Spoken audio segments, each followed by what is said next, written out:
Pai Celestial, como somos gratos a Ti, Senhor. Estamos aqui como resultado do Seu amor, da Sua graça. E nesta semana, Pai, que nós refletimos mais intensamente sobre o Calvário, a nossa Páscoa, a nossa libertação. Nós Te agradecemos, Senhor. Houve uma sexta-feira, Pai, em que havia um suspense tão tremendo sobre a terra, entre os anjos, entre, ó Deus, as pessoas e até mesmo entre o inferno. Mas o Senhor estava ciente da sua decisão e o Senhor tinha toda a certeza que completaria o plano. E aqui estamos porque o Senhor levou a sério a nossa redenção. E nós queremos, como filhos do Senhor, levar a sério a nossa fé, a nossa obediência, o nosso amor para contigo, Pai. Quando o mundo ali fora leva, ó Deus, como tradição, como costume, nós levamos com sinceridade, com amor e tremor em nossos corações. Receba, Senhor, os hinos que foram cantados. Receba a presença da Tua igreja. E o Senhor vê os corações que estão aqui. E eu peço que o Senhor alimente cada um deles. No nome do Senhor Jesus Cristo. Amém. Aleluias. Boa noite, irmãos. Que Deus continue abençoando a todos no nome de Jesus. Louvado seja Deus, amém? É um privilégio nós estar aqui com vocês, estar aqui com o pastor Flávio e podermos nos unir nesta ocasião tão importante da Páscoa para levar nossos corações realmente a refletir no que Ele fez por nós, amém? Que Deus os abençoe. Agradeço ao pastor pela confiança que nos dá e para nós é uma honra estar aqui com vocês, amém? Me acompanha comigo meu filho Misael e aqui estamos para junto nós sermos abençoados por Deus. Eu convido vocês para abrir as nossas Bíblias em Gênesis capítulo 22, versículo 15 ao 18, e depois Colossenses capítulo 1, versículo 26 ao 27.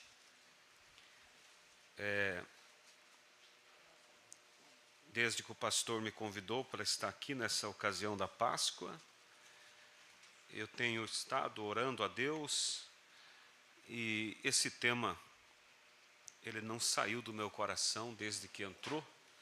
Eu creio que Deus irá nos abençoar. Amém? Amém. Gênesis capítulo 22, versículo 15. Então o anjo do Senhor bradou a Abraão pela segunda vez desde os céus e disse: Por mim mesmo jurei, diz o Senhor, porquanto fizeste esta ação e não me negaste o teu filho, o teu único, que deveras te abençoarei e grandissimamente multiplicarei a tua semente como as estrelas dos céus e como a areia que está na praia do mar. E a tua semente possuirá a porta dos seus inimigos. E em tua semente serão benditas todas as nações da terra, porquanto obedecestes a minha voz. Amém? Quantos crê nessa noite que você é semente de Abraão? Amém. Aleluias. Glória a Deus. Louvado seja Deus. Agora Colossenses capítulo 1, versículo 26. Colossenses 1, versículo 26 e o 27. Para os que encontraram, vamos ler. Diz assim, verso 26. O mistério que esteve oculto desde todos os séculos e em todas as gerações, e que agora foi manifesto aos seus santos, aos quais Deus quis fazer conhecer quais são as riquezas da glória desse mistério entre os gentios, que é Cristo em vós, esperança da glória. Podeis vos assentar? Quem sabe alguém pode pensar, mas que escritura é essa para nós referente à Páscoa? Sim, porque tudo isso está falando do grande projeto de Deus para com seu povo, e esse projeto só foi possível ser realmente manifestado através de Cristo, a nossa Páscoa. Amém.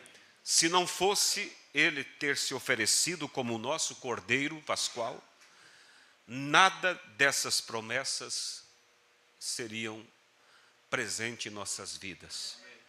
Mas Ele se entregou por nós. Amém.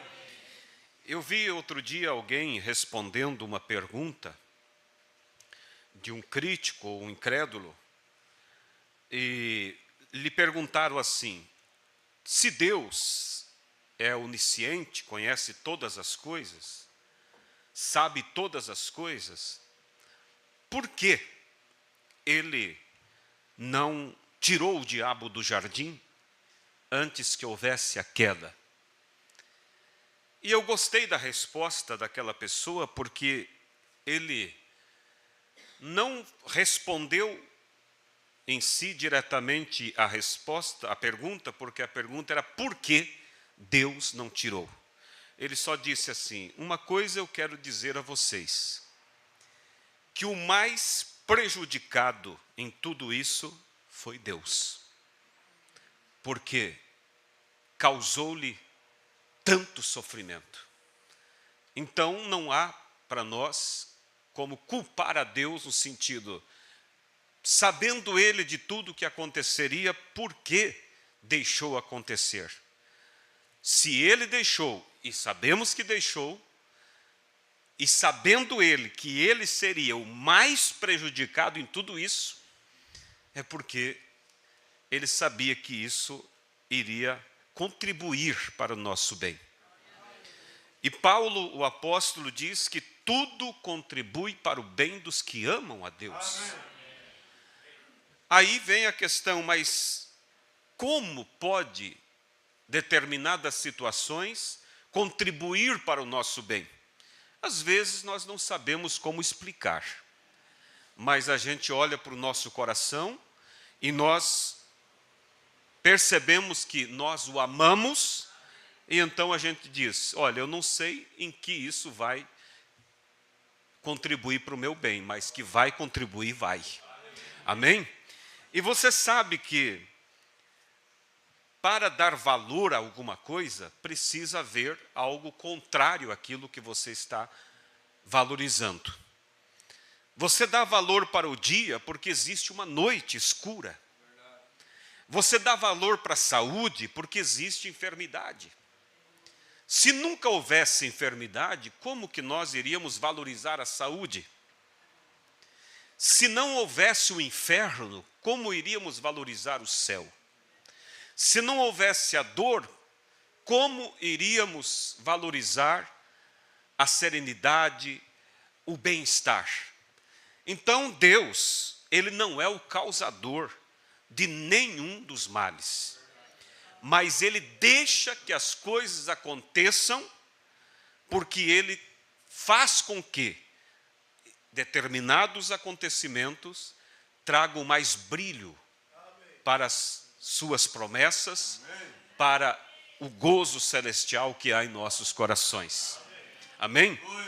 E o tema que eu quero meditar com os irmãos, eu dei o título a ele, inclusive eu preguei há uns tempo atrás essa mensagem. O título é Um Suspense Misterioso.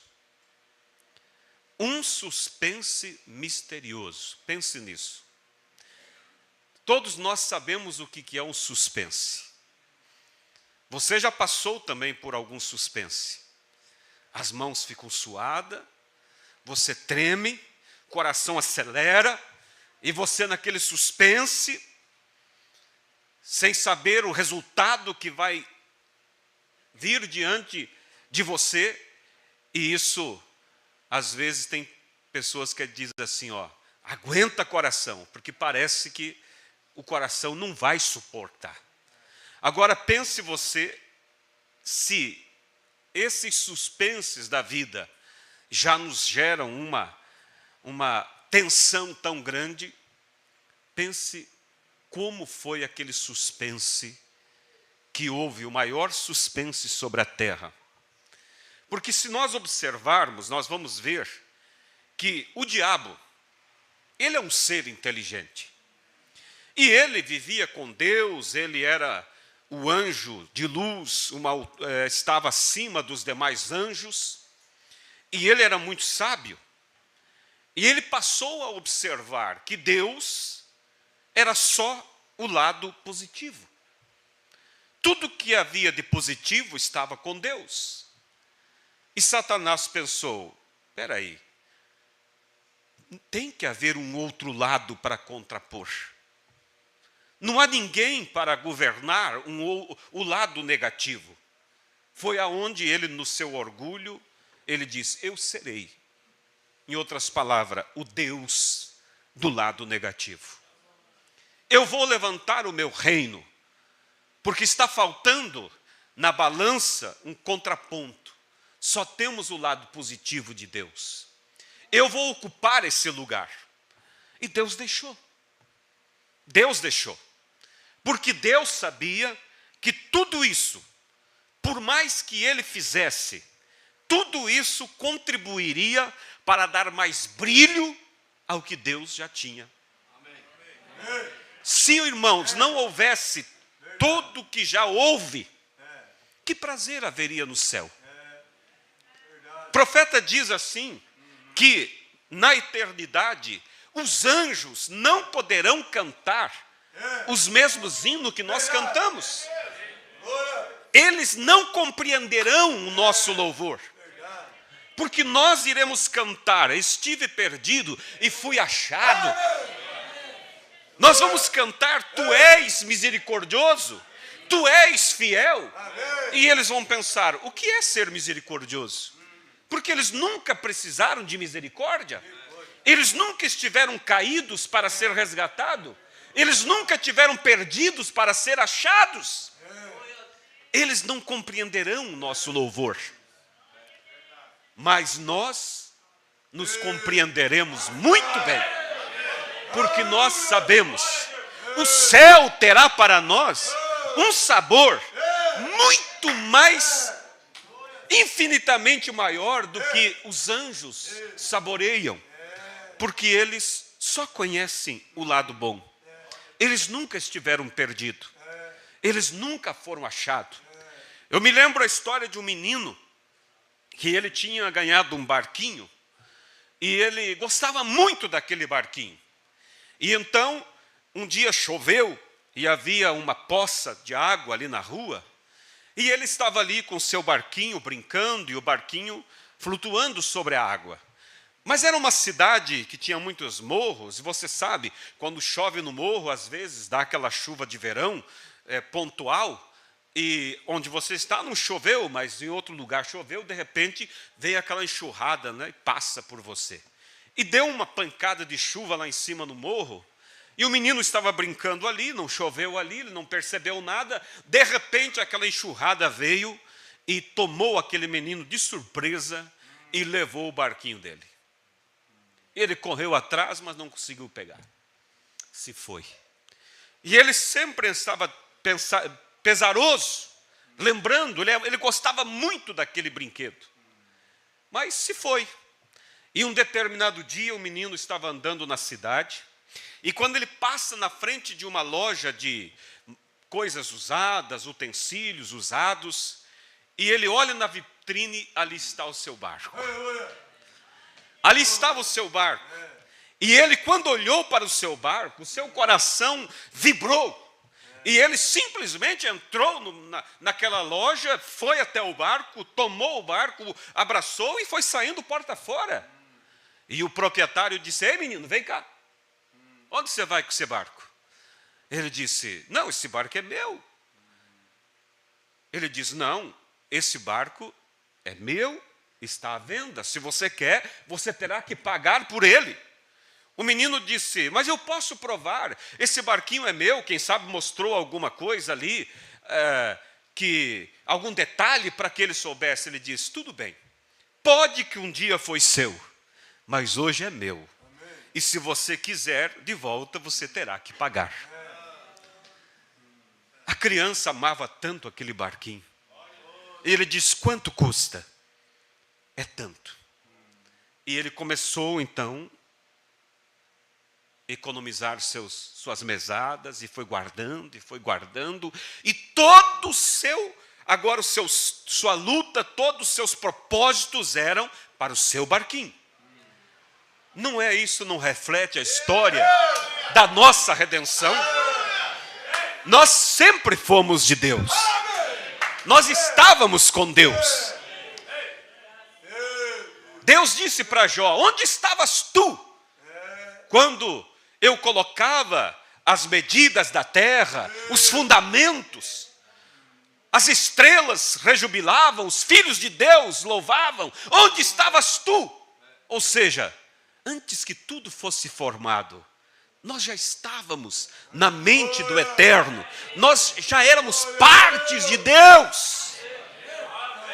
Mas veio uma tempestade. Satanás, com seu bafo, seu hálito venenoso, e nos levou.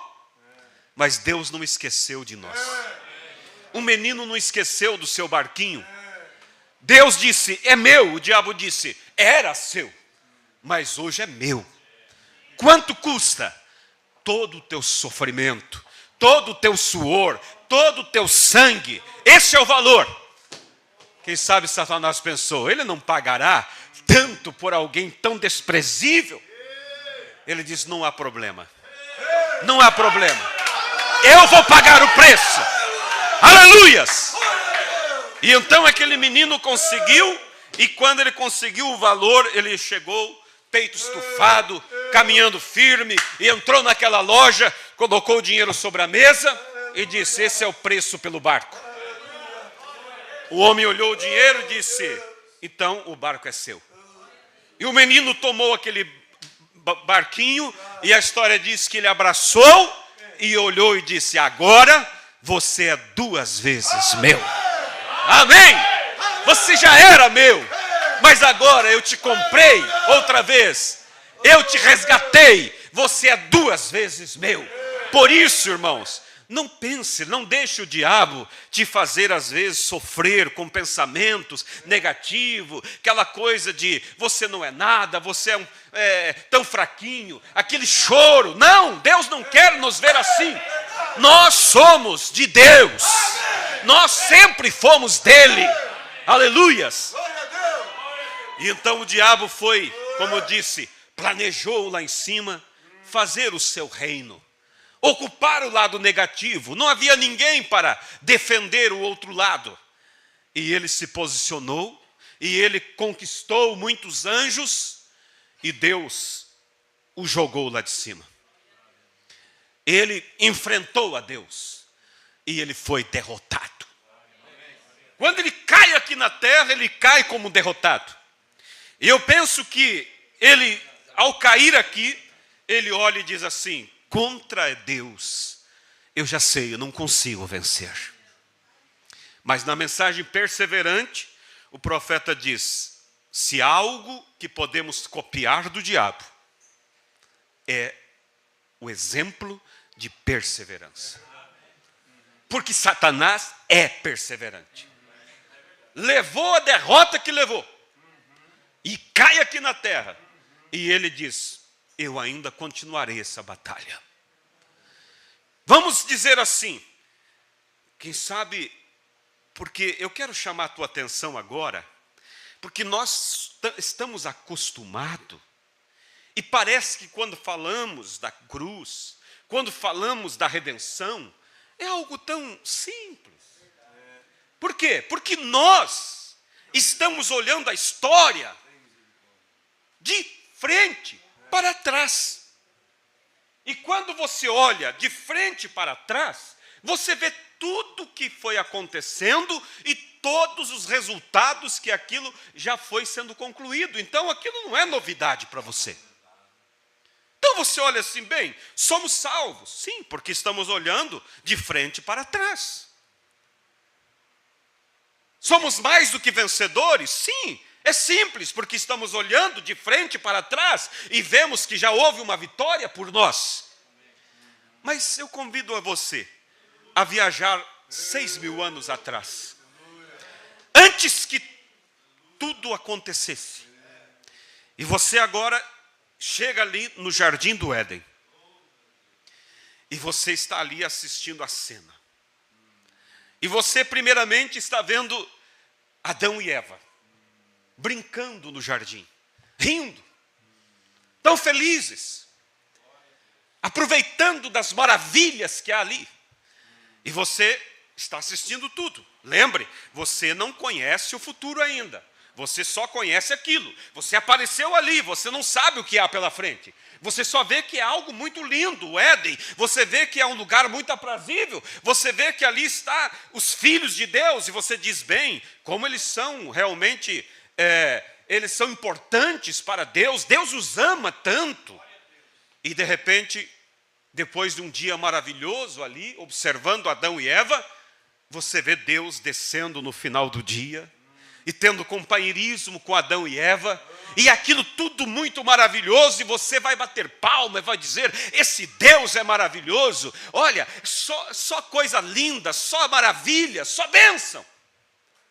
Mas de repente, você vê como um raio caindo, algo que vem rolando lá de cima, e cai no chão aquela sombra negra, e você se aproxima para ver, e você sabe, que ali está alguém que estava com Deus, se rebelou contra Deus, foi jogado lá de cima e agora chega ali com tantos planos ruins para a humanidade. E é claro, você vai pensar assim, eu estando com você ali, eu perguntaria, irmão, o que você acha?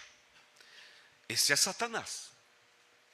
Ele estava lá em cima com Deus, ele se rebelou contra Deus. Deus o derrotou, jogou ele aqui embaixo. O que você acha, irmão? Você diria, olha, eu acho que ele já foi vencido, ele já aprendeu a lição, e outra, Deus ama tanto os seus filhos, nada vai acontecer. Mas, de repente, você escuta Satanás ali conversando com seus demônios, e o diabo diz assim, uma coisa eu sei, vencer a Deus eu não posso, mas causar dor para Ele eu posso. Trazer tristeza para Ele eu posso. E Ele olha e diz, aqui está o que Deus mais tem de importante. É sua família. E Ele começa a falar ali. E os demônios, quem sabe, diz, mas chefe, o que você vai fazer? Nós não podemos. Satanás, no seu orgulho, olha para os seus demônios e disse assim, eu tive um plano invencível. Lá vem você de novo com um plano invencível, já fomos vencidos, perdemos nosso lugar, estamos agora arrasados e você vem com um plano invencível. Sim, nesse plano, o diabo diz, não terá condições de Deus me vencer. Porque você não pensa que o diabo entrou para perder, irmãos. O diabo entrou com garra. Mas como que você vai vencer a Deus? Porque eu tenho uma estratégia. Eu vou usar a própria lei de Deus. E nós sabemos, ele falando com seus demônios, que Ele é justo, que Ele é santo e que Ele é Deus e que Ele não pode passar por cima da sua palavra. Quem sabe o diabo diz assim: olha, a gente subestimou a Deus, ou a gente superestimou, né? Não subestimou, superestimou, achando que Ele era muito grande. Mas eu encontrei um ponto fraco em Deus. Aonde? Ele colocou todos aqui e cometeu um erro muito grande. Deu a eles o livre-arbítrio. Eles podem decidir. Quem sabe Deus não pensava que eu estaria aqui para tentá-los. E se eu conseguir fazer eles transgredir a lei de Deus, não terá como Deus nos vencer. Mas como assim? É simples. O diabo disse: estou fazendo como diz, um quadro. Quem sabe o diabo disse: olha, primeiro, se nós conseguirmos fazer eles pecar, Deus terá que usar a sua justiça.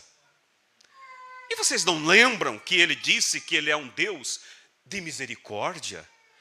Você não sabe que nos atributos dele há amor? E como ele vai poder conviver com o homem agora que pecou? Ele não poderá passar por cima da sua palavra. Ele terá que condená-los. E se ele condenar, nós o vencemos. Porque nós diremos assim: você não pode mais dizer que é um Deus de amor. Você não pode mais dizer que é um Deus de misericórdia, porque você matou os seus próprios filhos. Ah, mas se ele resolver perdoar, aí nós o pegamos no outro lado. Porque aí nós iremos dizer: você não cumpre a sua palavra. E o diabo, por certo, vibrava e dizia: veja, é um plano infalível. Para qualquer lado que Deus for, nós o pegamos. Ele falhou. E então, o diabo, como um grande biólogo, porque ele conhecia todas as coisas, conhecia a essência da vida, ele viu Deus criando tudo, ele começou a estudar. Bem, eles são filhos de Deus. Eu não posso criar. Ele começou a examinar as vidas, o DNA desse, o DNA daquele, e foi até que chegou na serpente. E lá no laboratório de Satanás ele examinou e disse: olha, veja, é compatível. É compatível. Eu poderei ter um filho. Eu poderei ter uma semente. E através dessa semente, eu trarei a raça humana para a queda. Eu forçarei a Deus a destruí-los.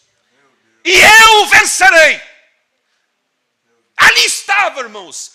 Era um suspense agora no inferno. Porque era um plano, irmãos, que os demônios batiam palmas. Nós estamos acostumados só a olhar a história, que o diabo veio, foi derrotado, mas você não consegue, às vezes, nós não imaginamos todo o quadro que se transcorreu em tudo isso. E lá, de repente, o diabo chega. Ele disse: bem, a Bíblia, ela é bem pequena.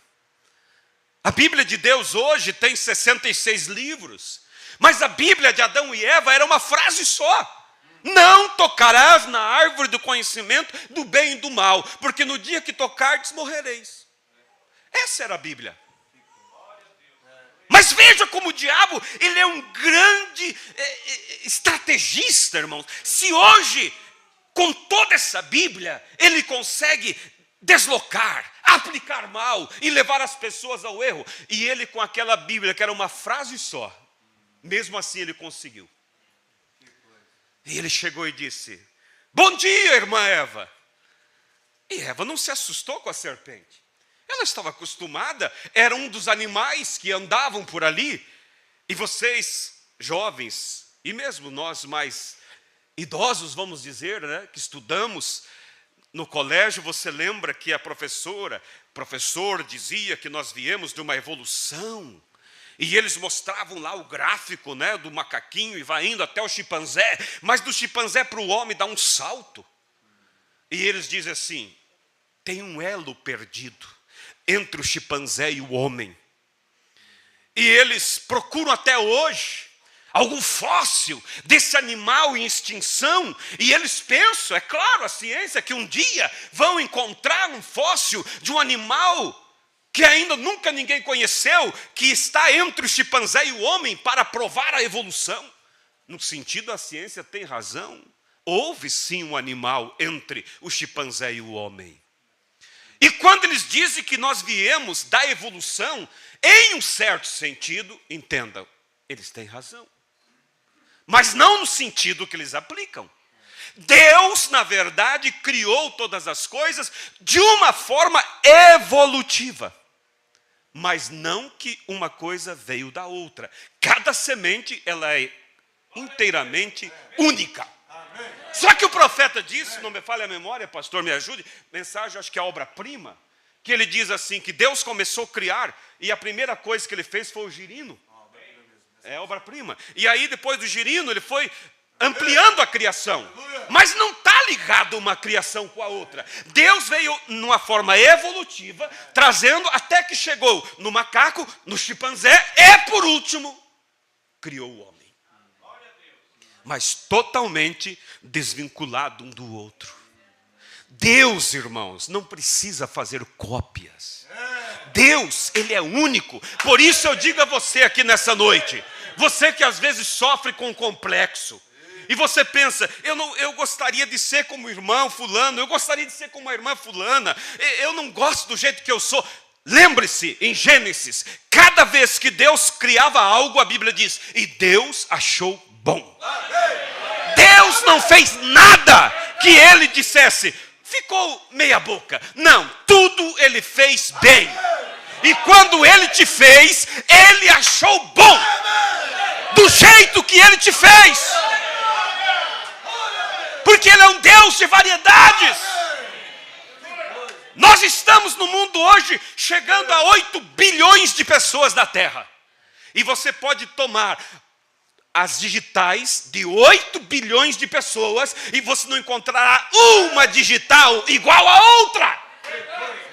E mais, se pudéssemos pegar os que já morreram, não há uma digital igual a outra. Isso só pode ser um Deus Todo-Poderoso. Aleluia! Que num espaço tão pequeno assim, Ele faz a tua identidade e nenhuma é igual. Ele é único e você é único também. Você é uma obra-prima de Deus. Você não é um resto de alguma outra criação, não. Ele disse, cada semente produza segundo a sua espécie. Mas ele foi evoluindo na criação. Mas cada criação desvinculada uma da outra. Nada de que um foi, vamos dizer, evoluiu para o outro. Não. E quando ele criou o chimpanzé, depois a serpente, depois o homem. E a serpente estava tão próxima do homem, que ela podia falar, raciocinar. E o diabo olhou e disse, bem, é o único animal que raciocina. E eu observei o DNA dele, é próximo do homem. Podemos hibridizar. E aí está, quem sabe ele disse para os demônios, o meu golpe de mestre. É aí aonde eu vencerei a Deus. E ele então entra, unge a serpente. Porque aí é um perigo, irmãos, se daria uma outra pregação. Eu preguei já algumas vezes sobre o tema o visitante. O problema, às vezes, aquela pessoa sempre foi uma pessoa maravilhosa. Mas de repente, num determinado dia, ela age diferente de toda a sua história. O problema não é a pessoa, o problema é que aquela pessoa recebeu um visitante. E aquele visitante a ungiu.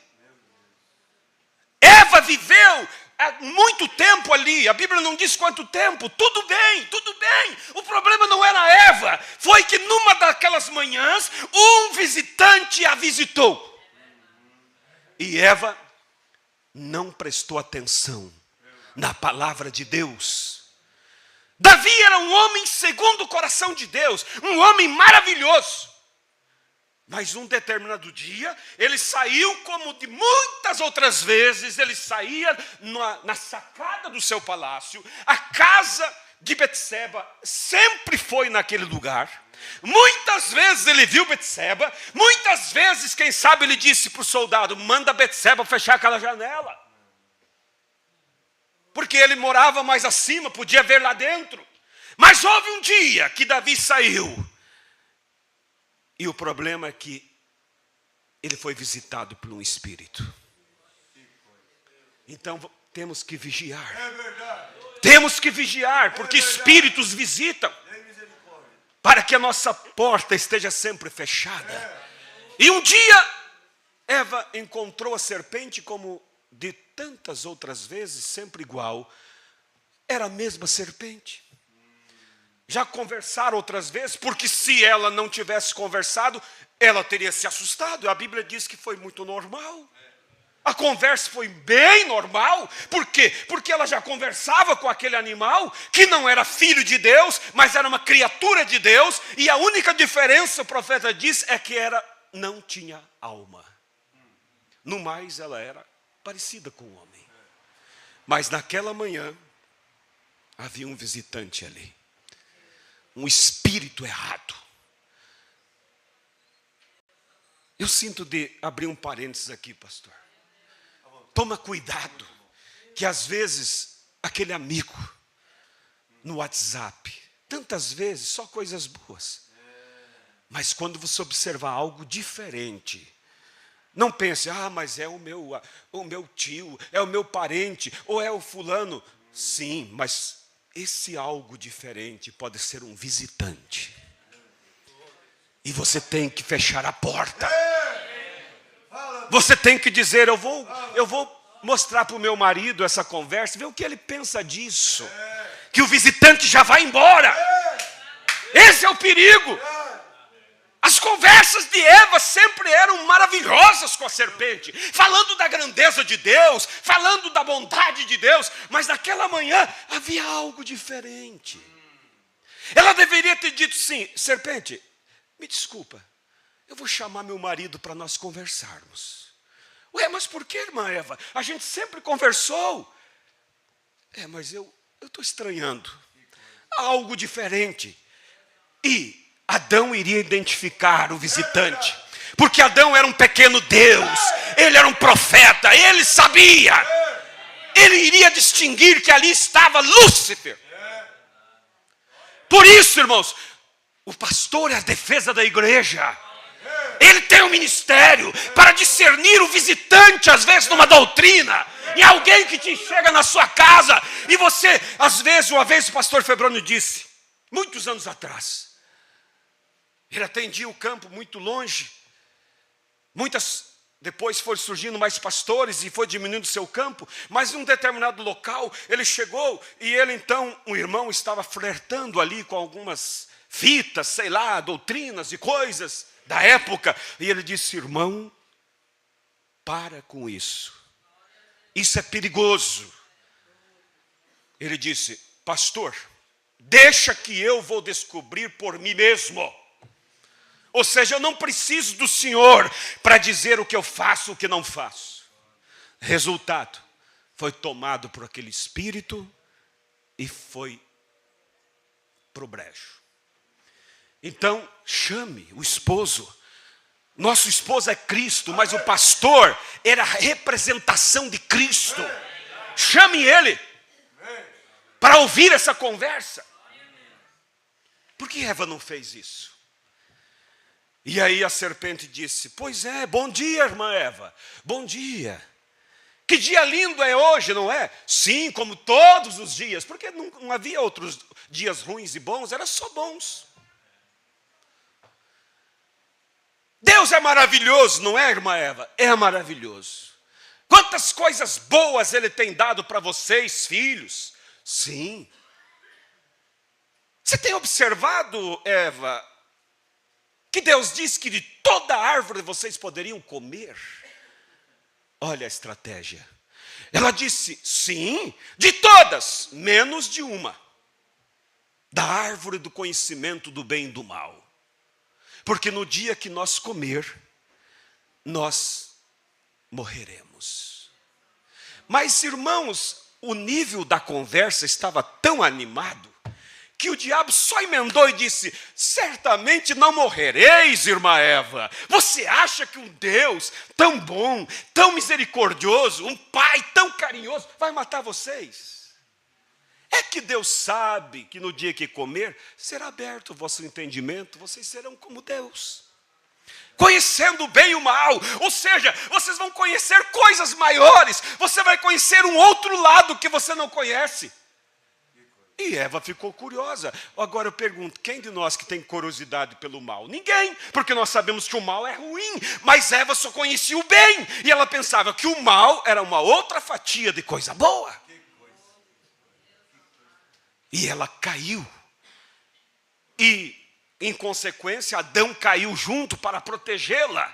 E aí, irmãos, chega o tema da mensagem, um suspense misterioso. Eu imagino que naquela hora, o diabo reuniu o inferno e disse, agora nós vamos apreciar, nós vamos nos deleitar na coisa mais terrível que nós podemos ver. Venha, venha, chamava os demônios, esconda-se aqui, nós vamos ver os olhos de Deus se acenderem como tocha de fogo. Nós vamos ver esses miseráveis, porque o diabo tem inveja de nós, filhos de Deus, serem destruídos.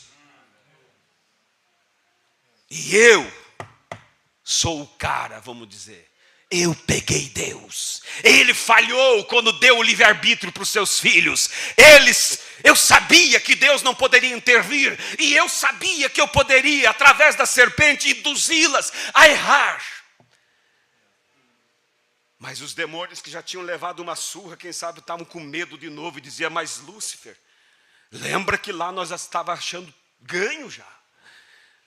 Mas aqui não tem para onde ele saltar. Se ele os matar, então ele não é Deus de amor. Nós o vencemos e ele nunca poderá dizer que ele é um Deus de misericórdia. Se ele disser que os perdoa, então nós o venceremos, porque ele não poderá dizer que é justo, porque então ele está passando por cima da sua palavra. E havia, irmãos, um mistério. Eu penso que até as folhas estavam quietas. O jardim estava num silêncio. Era um mistério. Era algo um suspense tão misterioso, que não era só para Adão, nem para Eva. Os diabos também estavam no suspense. Porque eles pensavam, e eles, quem sabe, comemoravam. Logo eles olhavam, mas nós estamos lutando contra Deus. Nós não sabemos de onde ele pode agir para nos derrotar. Mas Lúcifer estava dando como certo. E quando Deus chega e Adão se esconde, irmãos, eu penso que o diabo ria, irmãos, feliz. Vocês vão agora assistir, nós vamos agora apreciar a destruição, a dor desses filhos de Deus. Nós pegamos Deus. Ele não tem para onde saltar. De repente Deus começa a andar pelo jardim. Adão, onde estás? Adão, onde estás? E Adão escondido, com medo. Havia um suspense em Adão, um suspense, um mistério. Era muito misterioso aquilo, porque ele pensava, nós desobedecemos. Ora ele pensava, ele vai nos matar. Ora ele pensava, mas ele não pode nos matar. Nós somos parte dele. Irmãos, pense, aquilo era muito forte, aquela suspense.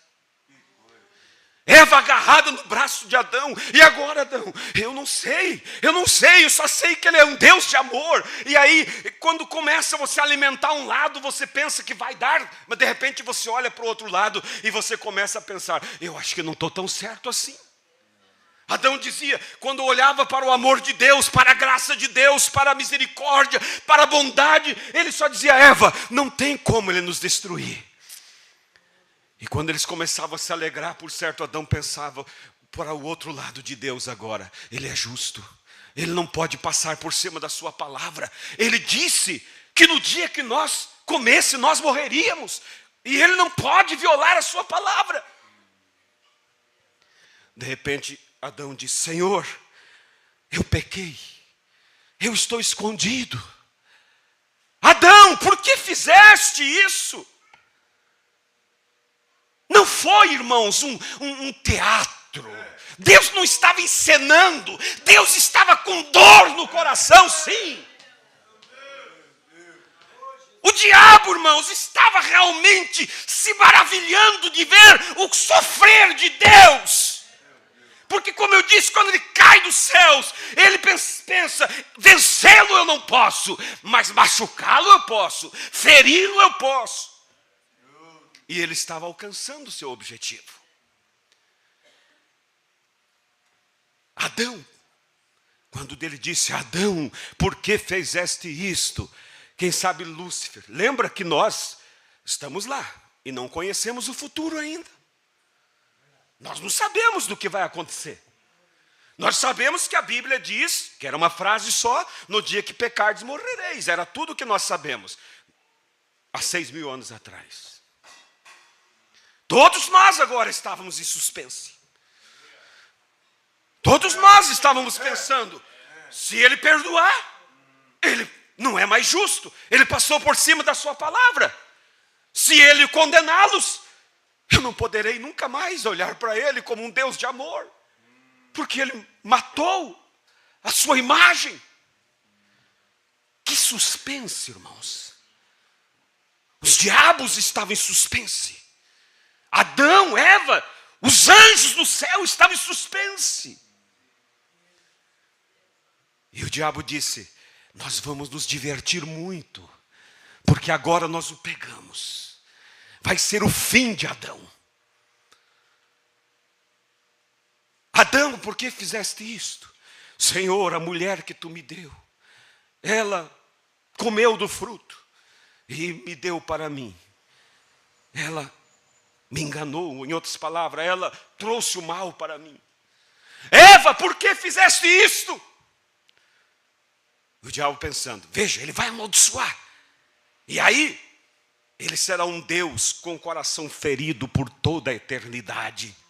E o diabo dizia, e um Deus vencido por toda a eternidade, porque eu sempre, enquanto existir, vou dizer, eu te venci, eu te venci, eu te fiz você não ser um Deus de amor. Eva, por que fizeste isto? E o diabo esperava a rajada de condenação. Senhor, a serpente me enganou e eu comi. Serpente, por que tu fizeste isto? Maldita serás. O diabo, quem sabe, deu um sorriso de canto e disse, começou. Começa a amaldiçoar pela serpente e termina em Adão. E aí nós vamos para a nossa festa. Nós vamos comemorar. Serpente, porque tu fizeste isto, maldita serás. Do pó da terra comerás. Sobre teu ventre andarás e o pó da terra comerás todos os dias da tua vida. E aquele animal ereto, parecido com um homem, é deformado pela maldição e se torna um animal rastejante. Aos olhos do diabo, aos olhos nossos que estávamos ali assistindo tudo. E agora pensamos, agora ele vai partir para Adão e Eva, para também os condenar. Mas ele olha para Adão e diz, do ventre da mulher surgirá uma semente que esmagará a cabeça da serpente. Aleluias! Quando ele diz isso, irmão, o diabo cai do banco. O que é isso? O que ele está dizendo? Semente. O diabo já entendeu. É alguém que surgirá. Mas quem é esse?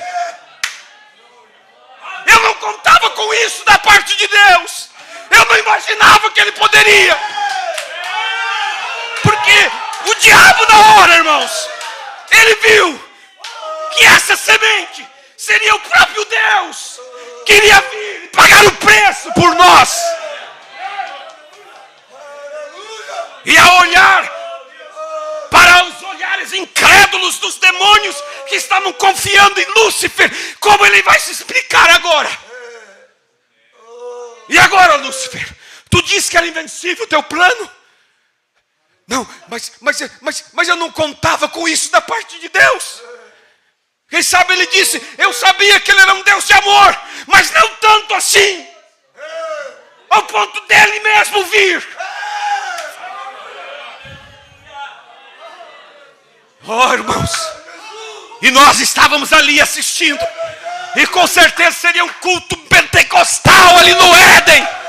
Aleluia!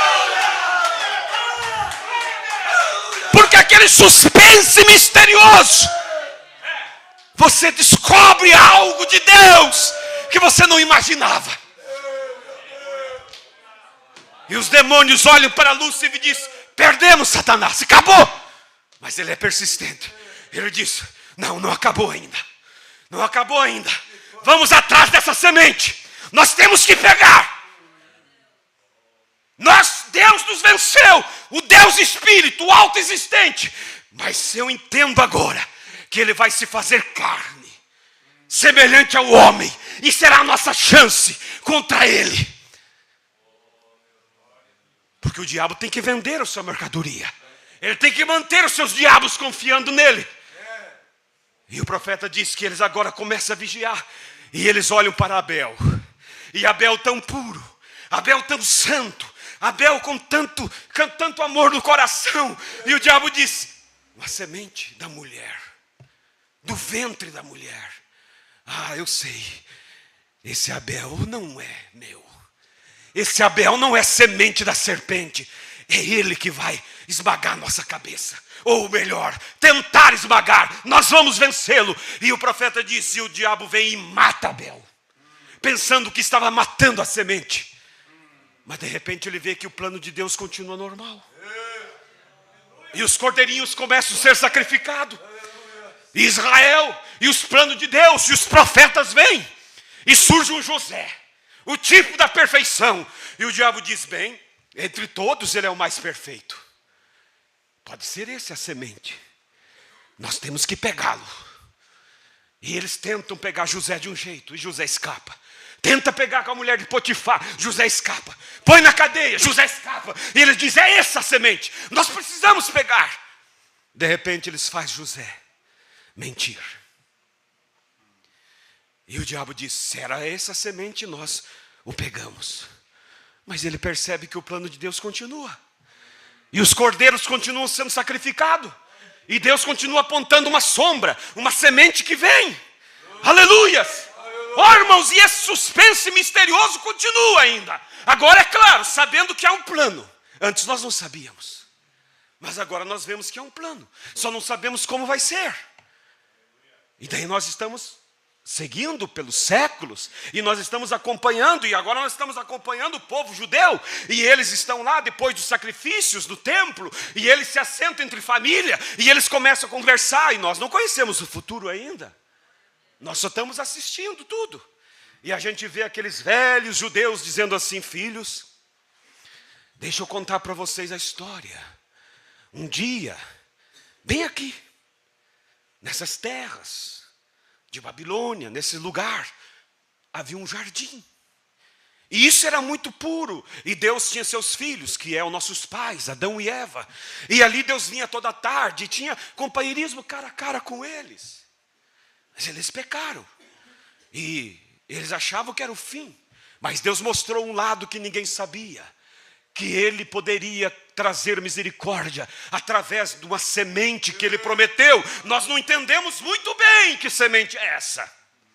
Mas nós sabemos E eles diziam assim: mas veja, filhos, vocês percebem que todo culto, o sumo sacerdote, ele vai sozinho lá para dentro? Você percebe, meu filho, que há uma corda amarrada na cintura dele e a corda fica para fora da cortina? Sim, papai, eu sempre pensei porque ele carrega aquela corda. Sim, filho, é porque lá dentro está o lugar santíssimo. E Deus desce para receber a oferta. E se o sacerdote entrar com algum pecado, ele morre. E ninguém pode ir lá pegar, porque se entrar, morre também. Por isso acorda, para que se ele for morto, puxa ele de volta. Então eles dizem: meus filhos, a gente é feliz, porque a gente mata um cordeirinho, que é o que nos mantém vivo diante de Deus. Mas a gente pensa: quando? Será que um dia nós teremos o privilégio de ter companheirismo com o nosso Pai? Companheirismo como o nosso Deus, como o nosso pai Adão tinha? Ou será que a gente vai sempre só se manter vivos, mas nunca poder ter contato com Deus? E nós não sabíamos do futuro, pensava assim: vocês têm que ser felizes assim. Pelo menos Deus poupou a vida de vocês. Mas foi vindo, irmãos. E o profeta, na mensagem obra-prima, eu vou me apressar, ele diz assim que o diabo veio e derrubou a obra-prima de Deus, que era Adão, um pequeno Deus. Mas Deus, disse o profeta, bem assim na mensagem, ele não deixaria sua obra-prima com o rosto no lodo. Ele disse: eu vou levantar outra vez. E aí o profeta diz assim na mensagem obra-prima, que todo escultor, todo artista, quando ele vai trazer uma obra, primeiro que ele faz é uma base, para depois construir sua obra em cima da base. Não é assim que vocês vê? Qualquer obra, uma estátua, qualquer coisa, primeiro a base, depois a obra. E o profeta diz: e Deus então, no seu plano de levantar a sua obra-prima, ele faz a base com os patriarcas Abraão, Isaque e Jacó. E depois ele começa a construir o corpo desta obra em cima da base, através dos profetas, começando por Moisés. E vai até João Batista, que é o pescoço da obra, desse corpo que havia caído e Deus está levantando agora. E de repente surge, irmãos, porque Isaías, lá está, né, como disse os nossos irmãos judeus, falando, nossos pais tinham companheirismo, nós fomos livres da morte, e temos o Cordeiro que morre por nós, mas nós não podemos chegar diante de Deus. Mas de repente aparece Isaías: eis que uma virgem conceberá, e dará luz a um filho, e ele será Emanuel. Irmãos, o próprio diabo, ele foi conhecendo o plano de Deus.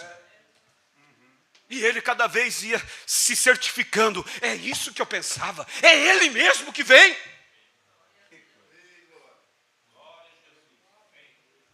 E de repente, irmãos, nasce aquele menino. E o diabo faz uma força-tarefa e vem através do rei e diz: mate toda a criança, porque nós temos que pegar essa semente da mulher. Mas Deus manda que José leve ele para o Egito, escapa daqui, e Deus mantém a sua semente ali. E Cristo vem, é a cabeça daquele corpo da obra-prima. E quando Cristo se posiciona, irmãos, ele faz o mesmo que Adão fazia. Ele caminha sobre as águas como Adão. Ele fala o poder da palavra, as coisas vêm à existência exatamente como Adão. E o diabo se certifica, mas às vezes tem dúvida, porque às vezes ele diz: é ele, vamos pegar. E às vezes ele chega com uma cara de cachorro sem vergonha. Ele chega e diz: se és tu, filho de Deus. Ou seja, será que é? Já matamos tanto para te pegar. Será que és tu? Faz essas pedras se transformarem em pães. E de repente ele diz: é ele. Mas daqui a pouco ele vê Jesus com dor de cabeça. Ele vê Jesus triste. Ele vê Jesus com medo da cruz. Não pode ser ele. Deus não pode ter medo. É um suspense. É um mistério muito grande. O diabo diz: eu não posso errar. E aí ele tenta. de todas as formas. E a Bíblia diz que Jesus em tudo foi tentado, mas em nada pecou. A obra-prima se levanta sobre a terra e vence cada demônio. E vence no meu lugar, no seu lugar. E o diabo diz para os demônios: eu desisto. Eu não sou de desistir, mas eu tentei tudo. Mas eu tenho uma arma. Eu tentei fazer pecar, eu tentei fazer mentir, eu tentei fazer cobiçar, eu tentei fazer ter ódio, eu tentei ele fazer brigar com seus irmãos de carne, eu tentei de tudo, não pude. Mas eu tenho uma arma, nunca ninguém venceu a morte.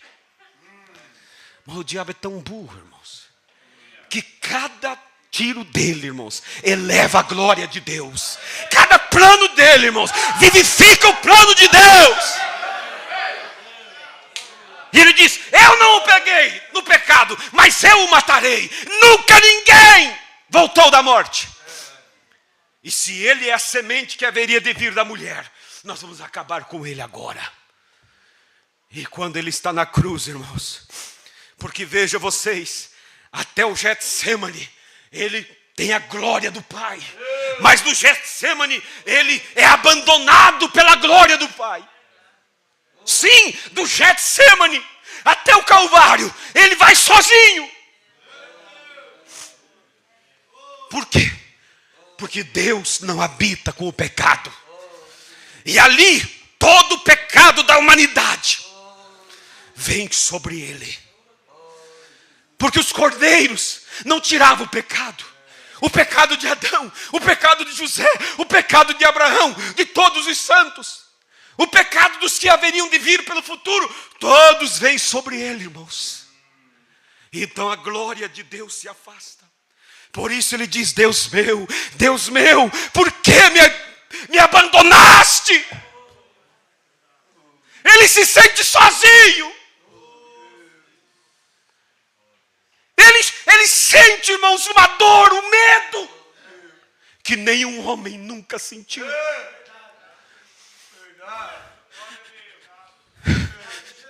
Deus está aqui essa noite, irmãos. O mundo ali fora não valoriza a Páscoa, mas nós temos o verdadeiro sentido da Páscoa.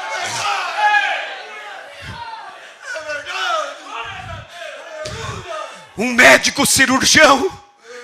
Sim, eu li, quem sabe vocês já leram o laudo de um médico cirurgião. Um laudo de um médico sobre a morte de Cristo. E ele prova cientificamente por que Jesus suou gotas de sangue. E ele começa falando sobre a dor. Ele fala sobre os nervos que temos aqui. Os principais nervos.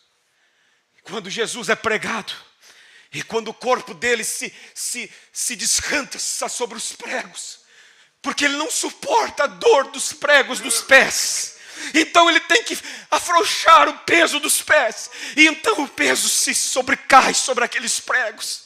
E o médico diz: o que acontece é que os seus nervos são esticados como uma corda de violão. Eu pergunto para alguém aqui: quem já teve uma distensão muscular? É uma dor terrível, que causa ânsia. Quando te dá como é que diz, uma cãibra, os nervos se bolam. À noite, às vezes, você sente ânsia de dor. Multiplique muitas vezes mais. Era o que Cristo sentia quando o peso do seu corpo forçava sobre o prego, e os pregos esticavam os seus nervos, que contraía sobre o seu corpo.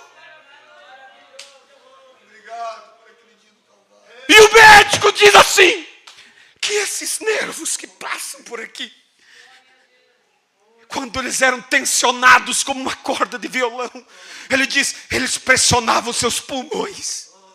E ele não conseguia respirar quando ele estava descansando o peso sobre os pregos da mão.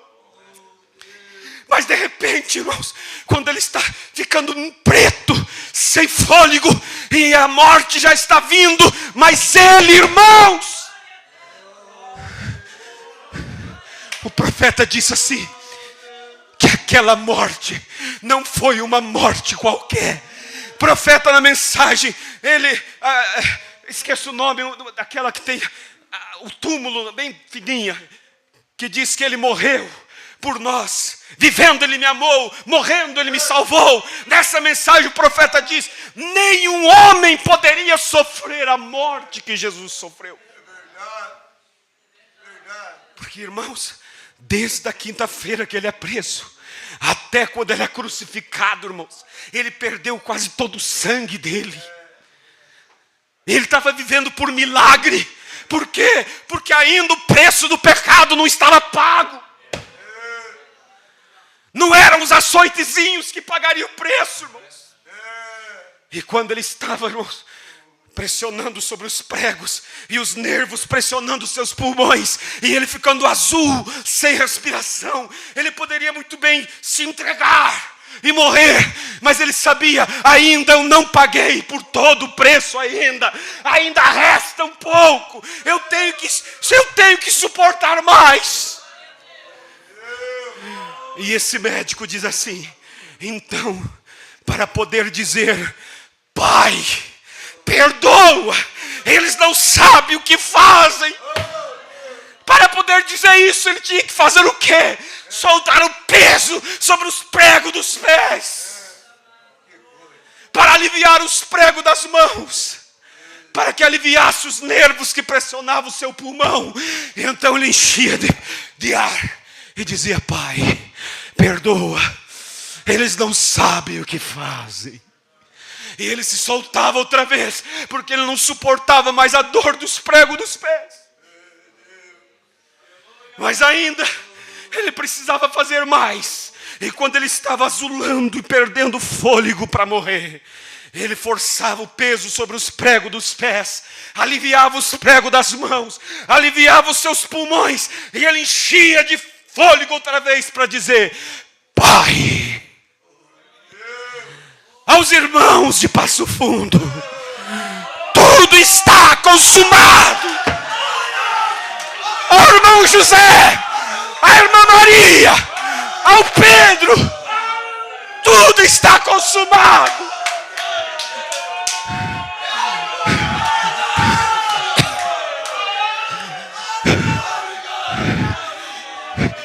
Quem é o diabo para te acusar?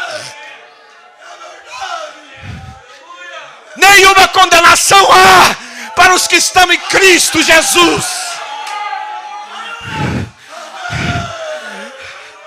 Mas ainda o mistério misterioso não tinha acabado, porque ainda o diabo não tinha entendido tudo. Ele só queria acabar com aquela semente. E quando ele diz: em tuas mãos entrego o meu espírito, e ele se rende sobre a cruz, e ele morre. Irmãos, naquela hora, os demônios descem às regiões infernais. O profeta diz isso. E eles se reúnem no inferno para festejar. E o diabo quer ainda se manter invicto diante dos seus demônios. E diz: vocês não confiavam mais em mim, mas eu o peguei. Era essa a semente.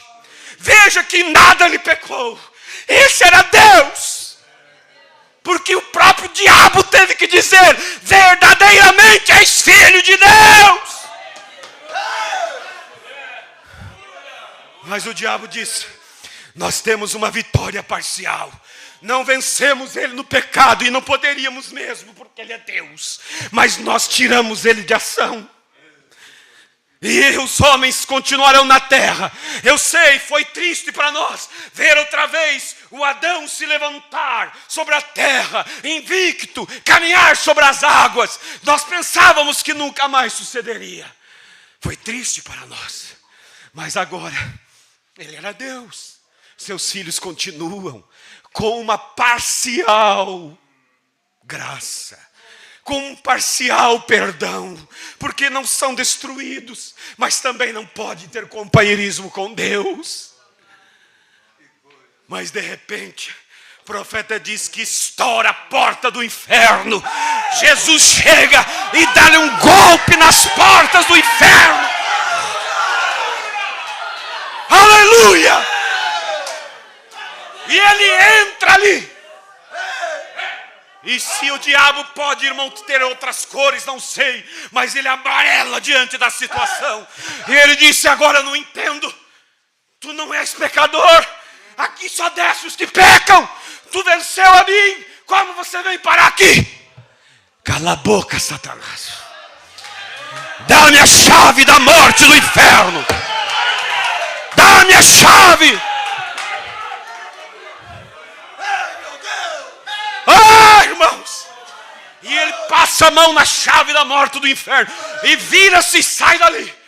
E o diabo, irmãos, pálido, quem sabe olha para os demônios.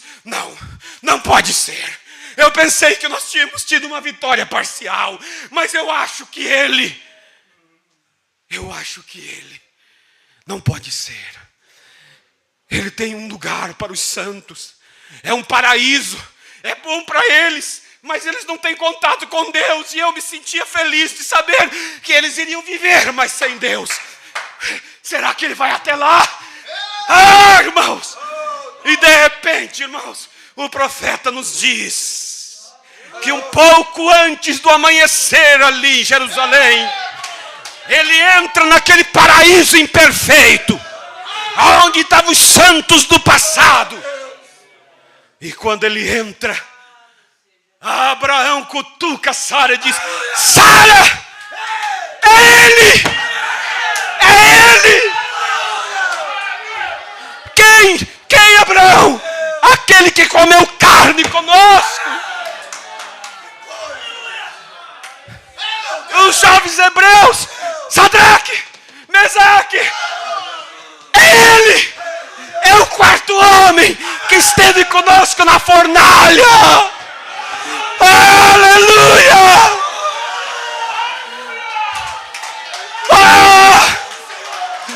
Aleluia! Aleluia! Aleluia!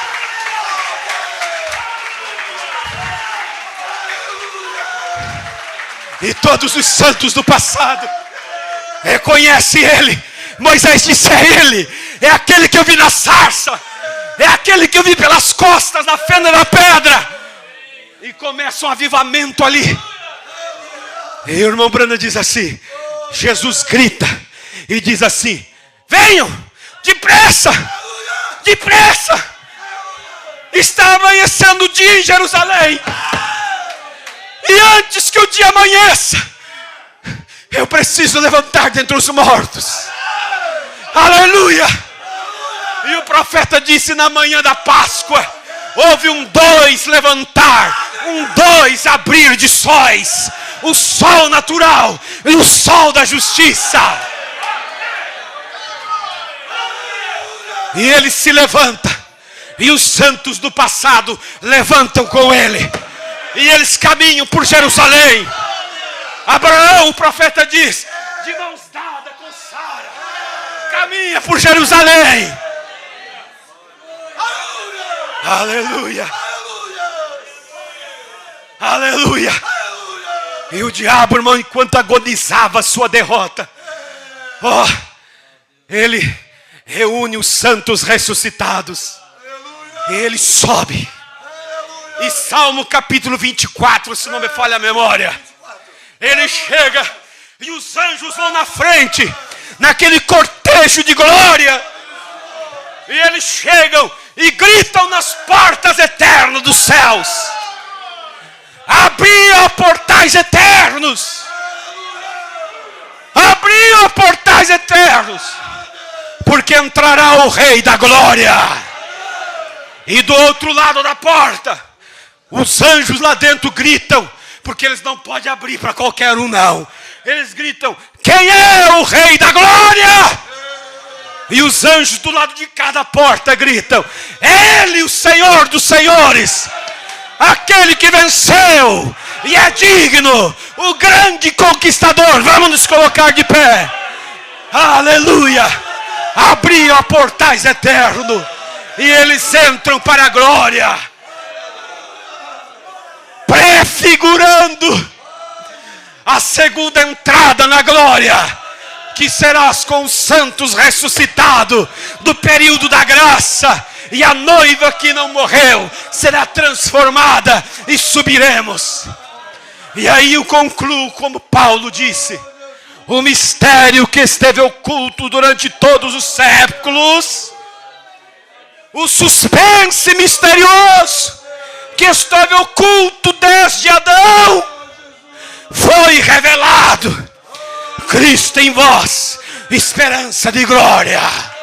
Aleluia. Pastor, aleluia. Glorifique, glorifique.